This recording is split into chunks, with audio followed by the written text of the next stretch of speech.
de la Feria Internacional del Libro Venezuela 2025. Nos vamos a conectar directamente con nuestra compañera Mayeli Angarita, quien se encuentra en estos espacios donde la lectura predomina en cada espacio. Egipto, país invitado. Buenas tardes, buenas noches, compañera Mayeli, cuéntanos.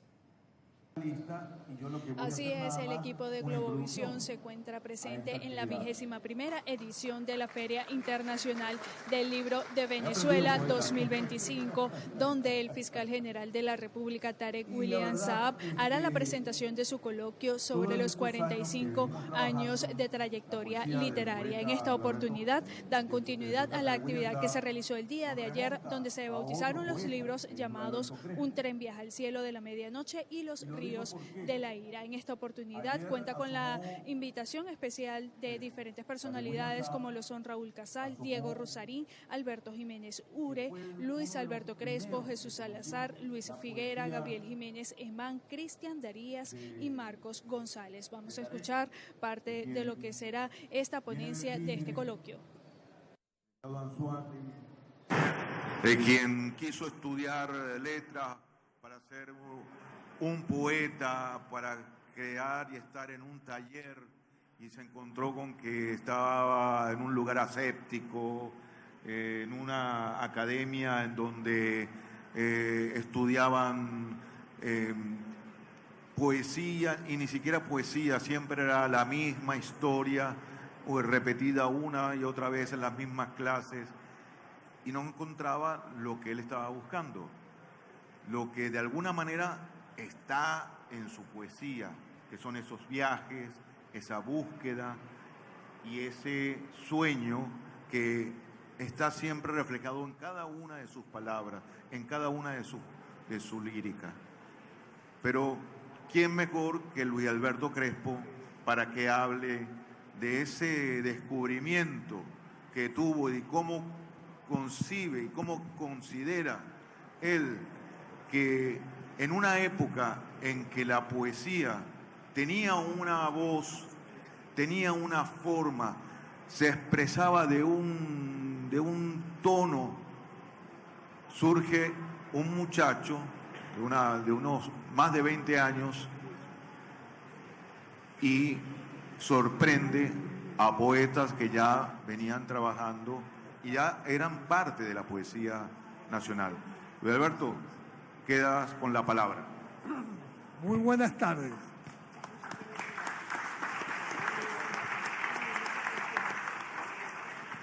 Ayer nosotros empezamos a trazar la poesía de Tarek William Saab a través de su vida y a través de la historia literaria de Venezuela. No es fácil resumir una vida tan intensamente consagrada no solo a la poesía, sino qué significa la poesía. Los norteamericanos hablan de que la poesía es responsabilidad de un país. Me refiero a la gran poesía norteamericana y al país norteamericano, que no es precisamente este salvaje invento de muchos caudillos. Pero es cierto, hay una responsabilidad pública y eso es imposible separarlo del despertar de alguien en un pueblo perdido, porque sí es verdad que en esa época sobre todo no tenía el privilegio de ser país, era simplemente un pueblo del oriente de Venezuela como era el Tigre, que había sido campo petrolero. Y más nada. Entonces, ¿cómo en ese momento alguien encamina su sensibilidad hacia la difícil experiencia de la poesía sin más armas, que el misterio? ¿Por qué? Porque que sepamos, Tarek William Saab no comenzó siendo un erudito en poesía, todo lo contrario. Es decir, no era un hijo como hacen las plantas de los hijos de los grandes escritores, que los preparan para ser grandes. No, Tare William Saab viene de un pueblo, de una familia modesta y de un padre soñador que vendía objetos para la familia, para la casa. Eso es todo. Claro, tenía una madre que tenía una sensibilidad muy especial para aquello que era la sensibilidad de las cosas altas y hermanas que se ocupaban nada más y nada menos que de despertar el amor de la poesía por los niños, como era en la revista Acuarela de una de sus hermanas.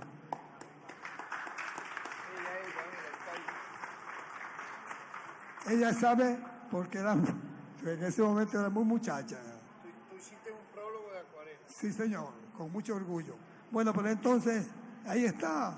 ¿Cómo comienza Tare William a valerse por sí misma con tan pocas armas, aparte de las bellas situaciones en que lo rodeó su familia, llena de amor, de cariño, de sensibilidad, por supuesto, humana? Porque fue importante para él que fuera una sensibilidad humana, porque ellos provenían de un país perseguido, de una cultura siempre sometida a los peores escarnios. Venían de un mundo desértico, no solamente desde el punto de vista físico, sino por dentro, a más allá de que en los países árabes existía una antiquísima cultura y sensibilidad de todo orden, entre ellos justamente la poesía. Los 7 grandes grupos árabes de la poesía lo dicen con bastante holgura. Bueno, pero lo que quiero decir es que con esas armas tan modestas y más allá del ancestro antiquísimo de su sangre árabe, Tare William inicia, yo no sé cómo, eso forma parte del misterio que tendríamos que preguntárselo, cómo pudo él llegar a elegir el camino más difícil de todos, como es la poesía, al servicio de la humanidad. No al servicio personal, como han hecho muchos poetas y con mucha buena lid, y en mucha buena lid quiero decir, sino el camino más difícil es servir de vocero a un principio esencial como es la justicia, la libertad. Esas dos concepciones del humanismo no son fáciles de sintetizar así nomás, no. Es necesario mantener en sí mismo como una especie de aliento especial para enterarse de lo propio, de la venta de almas, del martirio, del desconocimiento de las culturas que tratan de surgir en medio de una geopolítica tan brutal como es la geopolítica capitalista y europeicéntrica. No, ahí estaba simple y llanamente un aliento, una respiración que le vino de muy adentro a Tare William. Ya ayer yo di referencia a cómo fue ese hallazgo milagroso para mí. Ajá, bueno, este otro público, como dice él. Bueno, lo que pasa es que uno cree que el público de Tare William Saab es siempre el mismo y el diverso, pero siempre el mismo. Bueno, Hay algunos fans, pero hay otros que van y vienen. bueno, déjame decírtelo así de todas maneras para yo continuar con lo que quiero explicar. Bueno, pero lo que quiero explicar es que ahí está el comienzo de una pasión humanística, al servicio de, fíjense ustedes muy bien lo que voy a decir, al servicio del lirismo. ¿Qué ha sido el lirismo? Una búsqueda de la belleza pura, generalmente que va hacia un camino poco humanista. Es más, la belleza pura es la belleza en sí, donde a veces no está el hombre, sino la belleza en sí.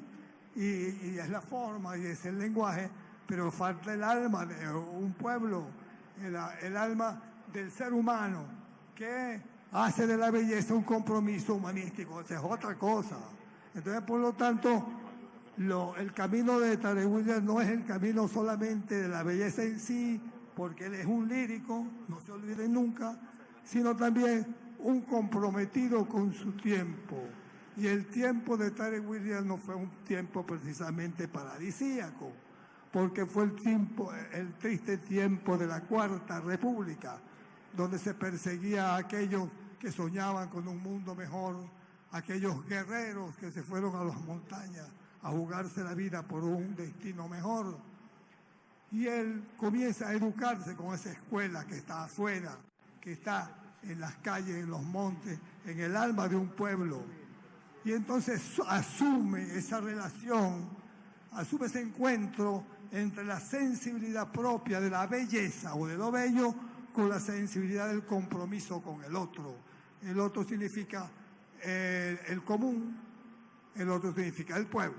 Entonces, por lo tanto, te encontramos como asumir ese reto no es precisamente muy fácil y está lleno de espinas, está lleno de piedras, de barrancos, de abismos.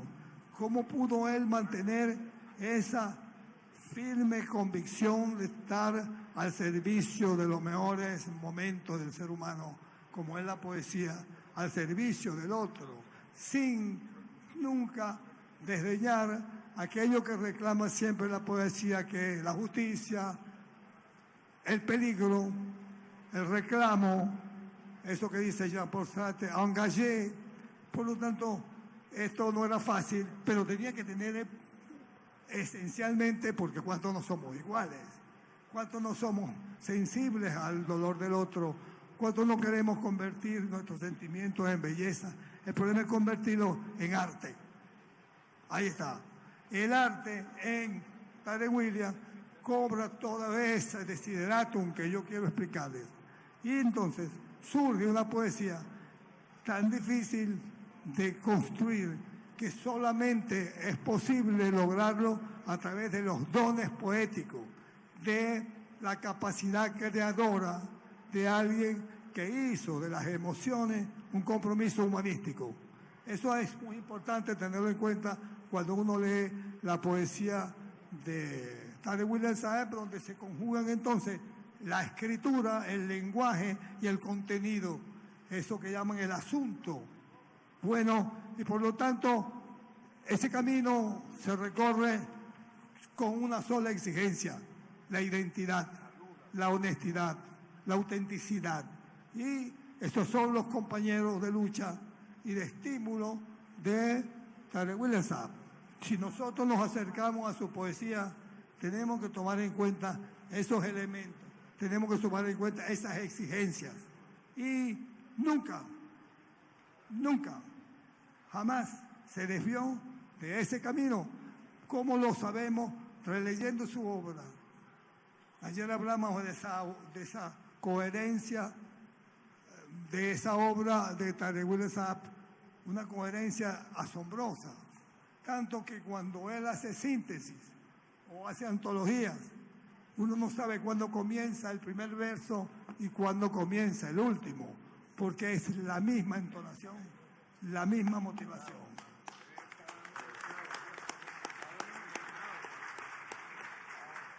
Bueno, entonces yo no quiero, por supuesto, aquí hay muchos lectores de Tyrell Williams, yo simplemente quiero abrir esta expresión de admiración por este trabajo poético. Los que intentamos la poesía sabemos cómo esto está lleno de tantas espinas, de tantas piedras y de tantos abismos, porque tenemos que luchar contra el horror, contra el odio, contra la desigualdad, al servicio de la plenitud, es decir, de la ternura, es decir, de la dulzura.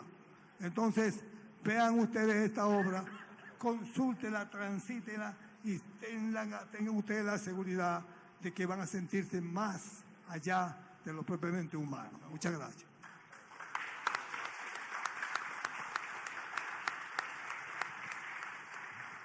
Como esto es algo, un conversadito que dice, yo quiero empezar en primer lugar agradeciendo la presencia siempre leal. Me decía Raúl, oye, vale, ¿cómo haces tú para llenar los auditorios? Yo le pregunto, ¿cómo se hace? A ver, yo creo que es amando a la poesía. Aquí están los amantes de la poesía venezolana, que está representada en este momento por este humilde servidor. Sí, porque había esa fama, ¿no? Que los poetas no llenaban auditorios o era 4 pelagatos que iban. Eso no es verdad. Yo siento que estamos en un momento estelar y quiero destacar, rescatar de lo que ha dicho Crespo, se lo comentaba Raúl. Él tiene una facilidad no solo para escribir versos, todos sabemos la cualidad genial de Crespo como poeta fundamental de la poesía venezolana moderna, sino que es un gran crítico literario, un gran ensayista. No en balde, Luis Alberto Crespo, aquí a mi mano derecha, dirigió por, yo diría, centurias, porque eso parecía una eternidad de lo positivo, el papel literario del Diario Nacional. Y allí él hacía las editoriales, las críticas.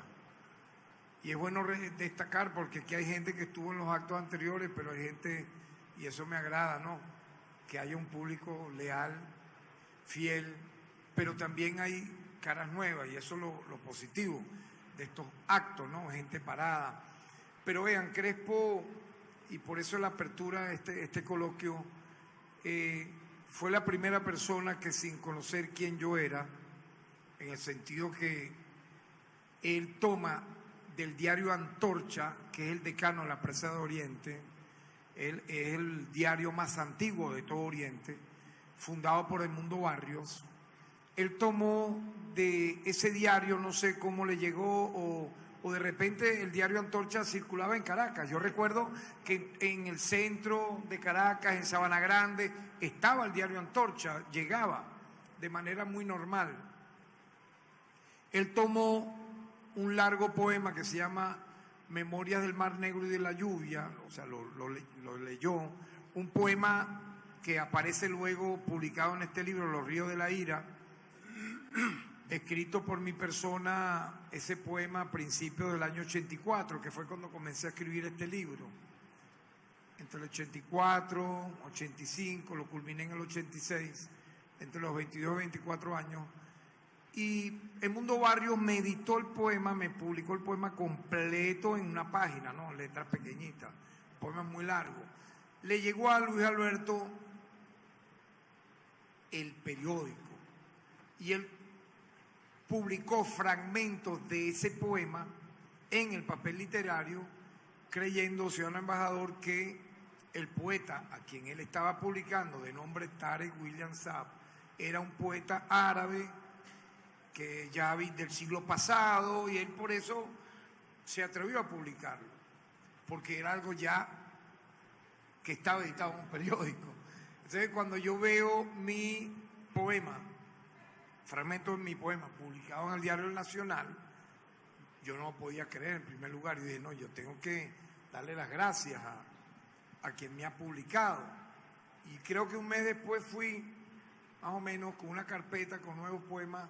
Me presenté a la oficina de Luis Alberto, estoy hablando de 1984, y él me dice, pero no puede ser que tú seas el que hizo ese poema, porque yo pensaba que era un poeta antiguo árabe, etcétera, por la voz que está en ese poema, Memoria del Mar Negro y de la Lluvia.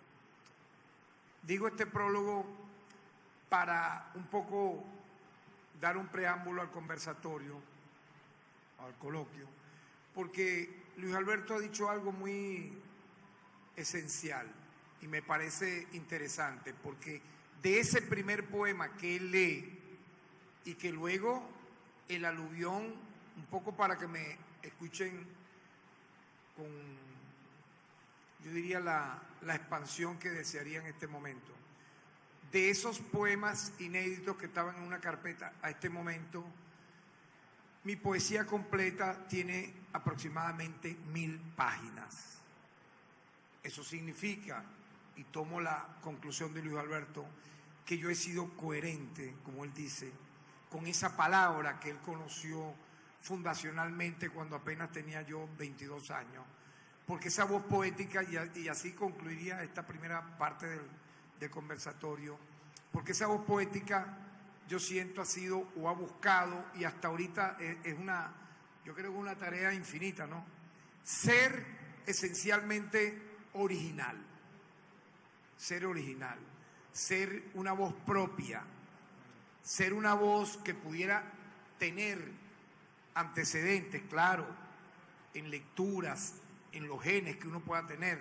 Él decía ayer que le recordaba algunos de mis poemas a Adonis. Para mí es un elogio realmente inmerecido, porque, oye, Adonis es uno de los grandes héroes de la literatura moderna por todo esa profundidad en su lenguaje que une lo europeo con lo del Medio Oriente, con lo europeo y lo árabe.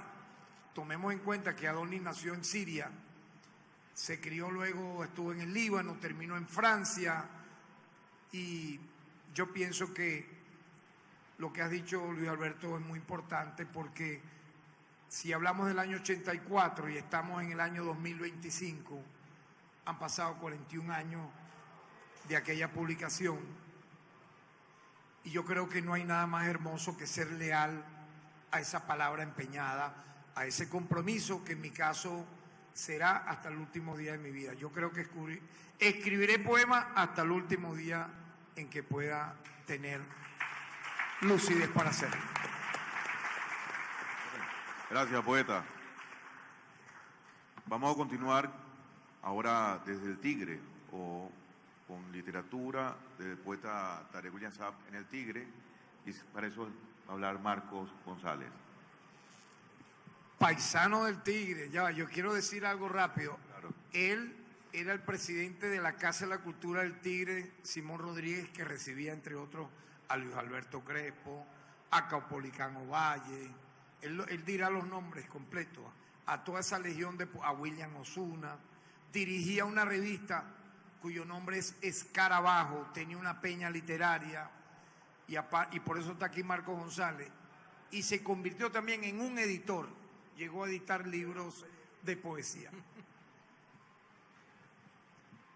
Bueno, Luis Alberto dice que yo era un peligro, y ciertamente sí tenía algo de eso, porque la cultura era esencialmente subversiva en ese momento, y nos perseguían, no era un cuento. O sea, hoy estaba yo recordando aquella anécdota de cuando después de la masacre de Cantaura, no ubico cuando te detienen. Me detuvieron solamente por estar vean esto, en la librería Tixi, donde me la pasaba yo leyendo libros de poesía. Fui a sacarle unas fotocopias a un diario, el diario Antorcha, sobre cómo ellos reseñaron la masacre de Cantaura. Correcto, correcto. Habían unas personas allí, le informaron a la DICIP de que yo estaba haciendo eso y me llevaron detenido, y estuve incomunicado 2 días, solo por la gran sospecha de por qué yo estaba sacando esa fotocopia. Lo más grave era que me iban a traer en un helicóptero a mí, a Yamil Acero, a la sede de la DICIP en Los Chaguaramos. Correctísimo.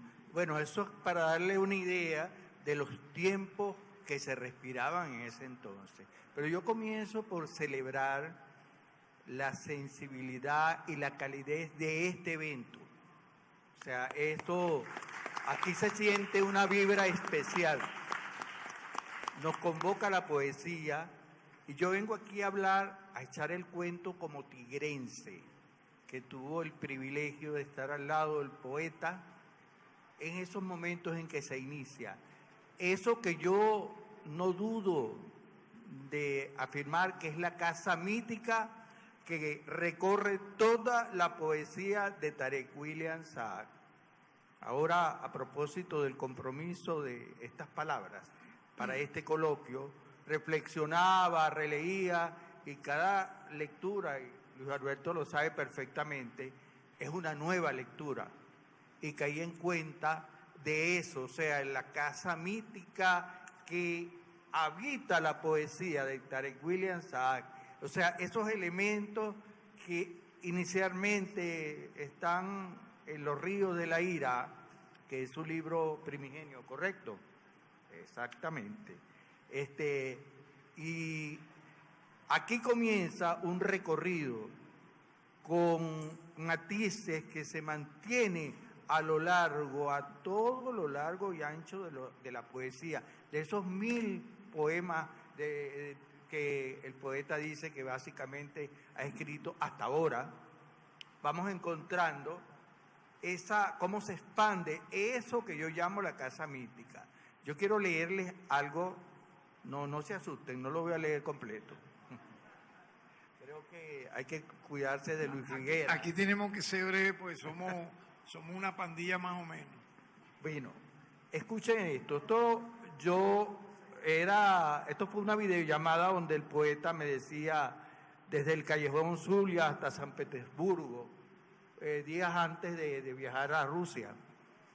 Y yo le coloqué y más allá. Y comienzo a leer algo. El reventón del OG1.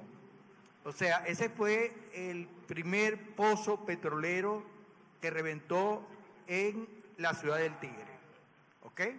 Está el monumento está allí en lo que es Campo Oficina. El reventón del OG1 fue el adelanto impetuoso del porvenir, el inicio de una comarca que germinó en las ventoleras del petróleo. La ciudad del Tigre, en sus orígenes, fue un deslumbramiento donde convergieron al mismo tiempo las ambiciones de los amos del mundo y los anhelos de prosperidad que atrajeron mucha gente, venidas de la llanura perpetua, de la selva, del mar infinito, de otros continentes lejanos y otras culturas y otras lenguas. Vinieron para quedarse y forjar el mestizaje milagroso que somos. Aquí muchos se cansaron de vagar sin destino y construyeron un bendecido acomodo en los horizontes del cielo de Guanipa. Trajeron los alegatos de experiencias diversas y fundaron este lugar hermoso donde se integran éxodos y saberes. En este contexto, la poesía alcanza dimensiones que van más allá de lo que muchos entienden, pues el hacer poético crea desde allí su propio universo de conciencia social y lucha a favor de las causas humanas. En esta población que les describo acá, nace el poeta. Allí también nací yo. Quien escribe el poeta desde la experiencia de pertenecer a una familia. Y esto lo escribí de manera muy sensible. La de Nemer y Alia, migrantes integrados plenamente a esa localidad de mártires, forjados en luchas sindicales y estudiantiles, una ciudad de espíritu reverde, señoreando en el paisaje infinito, un gentilicio cuya evolución encaja en el poema de la existencia de Tarek William Saad. Leo: la vida pertenece a los amantes, a los dolientes, que viven en salud, a los sacrificados, a los alzados en contra de quienes vienen a cerrar las puertas del alba. Hablo de la vida de los que respiran cada segundo, como el último hálito de viento amanecido en el corazón de la preciada existencia. Tarek William Saad. Esta es la esencia para mí, esta es la esencia de esa casa, cómo se va forjando, cómo se mantiene, porque de allí viene el compromiso, comenzamos a crecer. En ese entonces, los jóvenes de entonces pensábamos y seguimos pensando que el mundo puede ser distinto, a pesar de los bombazos sobre Irán, a pesar de la masacre sobre el pueblo palestino y de tantas infamias del imperialismo, porque tenemos clarísimo que es el imperialismo norteamericano y sus alianzas con el sionismo lo que están haciendo todo este daño a la humanidad. Estamos allí y cómo en ese pueblo que es el Tigre comienzan a converger cierta filosofía, a propagarse un asunto político que nos va captando espiritualmente a nosotros. Estábamos en organizaciones distintas como el PRB, Ruptura, Partido Comunista, Liga Socialista, Bandera Roja también. Partido Comunista, sí. Pero es más, no había diferencia. Yo recuerdo que cuando tomábamos la calle, aquello de que tú eras del PRB o eras de la Liga Socialista desaparecía, porque éramos los mismos jóvenes de la ciudad dando la pelea, una pelea que todavía no se agota. Eso es maravilloso porque cuando uno ve el hacer político de Tarek, y tengo que decirlo, porque eso me ha hecho confrontar a alguna gente que pretende decir que Tarek William Saad es un burócrata que escribe poesía, y yo le digo, no, eso contradice abiertamente los orígenes. Es al revés, es un poeta que ha hecho política con una sensibilidad distinta. Y la poesía va por delante en la defensa de los derechos humanos, en el trabajo parlamentario como gobernante del Estado Anzoátegui, en fin, ahora en la responsabilidad muy alta de ser fiscal general de la República, sigue la poesía estando allí. Entonces, es algo que por eso es que hablo de esa casa mítica. Y bueno, yo no quiero expandirme mucho, yo siento que del Tigre tenemos el privilegio de que la voz de Tarek le ha dado universalidad a la esencia de las luchas, a los mártires de ese lugar de la mesa de Guanipa que respira en los poemas de Tarek William Saad. Gracias.